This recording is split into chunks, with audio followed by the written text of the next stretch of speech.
Let's have a look at how to release our adductors with foam roller. So you obviously need to be in possession of a foam roller. If you are quite sensitive, I recommend that you just use a plain foam roller. But if you are in possession of a ridge foam roller, then so be it, you can also use that. Just be really mindful with this. So with the adductors, they are the inner thigh muscles. They can be quite sensitive and it can be a little bit awkward to work on. So just be aware that if you're doing this in the gym, yeah, it's gonna be quite awkward.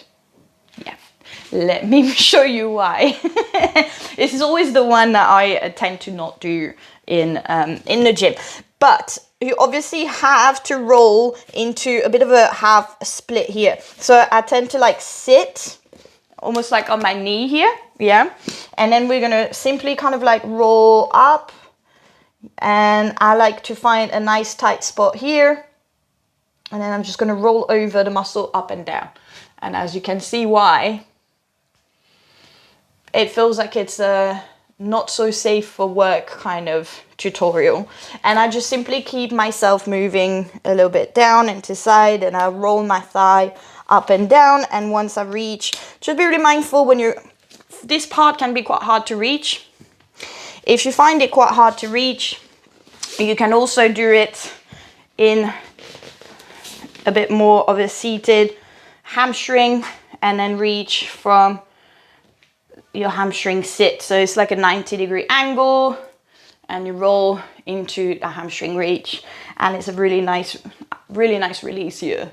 But yeah, as I said, quite awkward because you have to move right inside the thigh.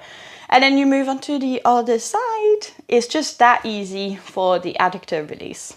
Another way to reach into your adductors as well is to have a 90-ish sort of a position. So here I bring myself into 90 with the front leg, and then it's going to be my back leg that is going to have the foam roller underneath in the adductor. Now, there is a really nice flossing exercise, which can be quite nice as well to release internally, is once you have found, again, a tight spot here, you want to try and activate your internal rotation here by lifting the shin up and down here in that position. So that's also a really nice other option for your adductor release, is to kind of roll along your adductors, and once you're there is work on that hip. Whew. This one is pretty intense. That's a little bit more intermediate kind of adductor release personally.